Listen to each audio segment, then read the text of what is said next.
All right, Job chapter 8. Let's continue on with that theme of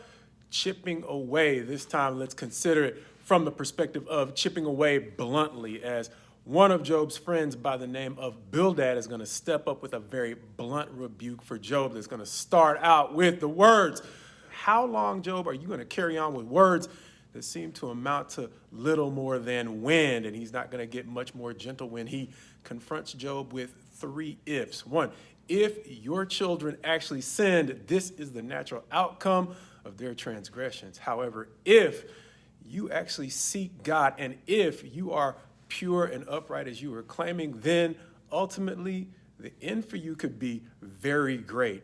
And so that's not going to seem to be super sympathetic, but before he finishes up, he is going to ask Job to consider the fathers, seeming to appeal to the forefathers in this realization. One, does papyrus grow without a marsh? And then two, do reeds grow without water? Seemingly trying to describe something that we might put in the terms of, look, where there is smoke, there is fire. And even though that seems to be insinuating that Job might be guilty, he keeps an open perspective by saying this: just like the papyrus needs a marsh and the reeds need water, life is the environment out of which two outcomes typically grow. First of all, those who forsake God end up falling at some point, and often enough they are replaced or others sprout up in their place. However, as he's mentioned before, if you are truly upright, God does not forsake the blameless. And so, much like he has already mentioned, the second outcome that typically grows out of life's environment is God will eventually pick up the blameless person, and more than that, those who hate you will be ashamed. But understand, he is not cutting any corners by concluding that, remember, Job, the wicked will perish, which in the next chapter is going to provoke Job to say,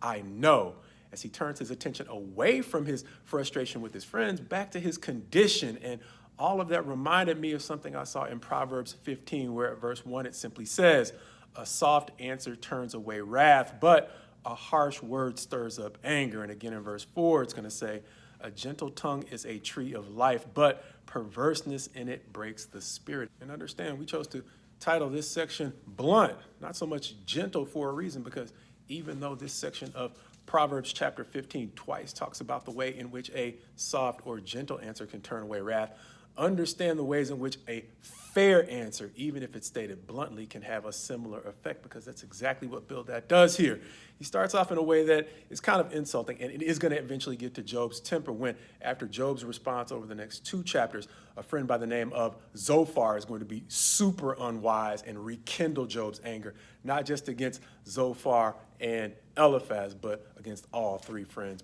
because it does seem that Bildad went too far in his blunt approach, but there are at least two things that seem to have at least opened Job up initially in his response to Bildad's words. And that's one, Bildad chose to speak with far fewer words than Eliphaz did, understanding that Bildad's response takes only a chapter that's roughly half the length of the two chapters it took Eliphaz to originally reply to Job. And that worked out even more because, as we mentioned before, in phrasing his response from the perspective of if, even though he's talking about the fact that Job's kids have perished and they quite possibly might have perished for their own sins, he does not condemn them and say that's why. He simply says, if they did sin, understand it's not unreasonable for God to hold them accountable. Likewise, if you turn and seek God, and if you're doing it out of a genuine heart and you are as upright and blameless as you are claiming, understand that God is not unjust to forget you. And so the fact that he approaches Job with fewer words that might actually be a more fair representation of what Job was actually experiencing opened Job up to receive Bildad's counsel more than he would Eliphaz's, and as we mentioned, by the time we get to chapter 11, more favorably than he will receive the words of Zophar that are eventually going to reignite Job's anger, which in part is why we're starting to get back into the habit of saying God's best to you as you go forward in him. Understanding that even more than simply being economical with our words and fair in the things that we say, an even higher level of wisdom in God might come from the reminder that we get in Proverbs 15 that a soft answer turns away wrath. And again, in verse 4, a gentle tongue is a tree of life. And so, God willing, may we in difficult times and really in all times ask him for the wisdom and the guidance to speak with both a soft answer and a gentle tongue to those who are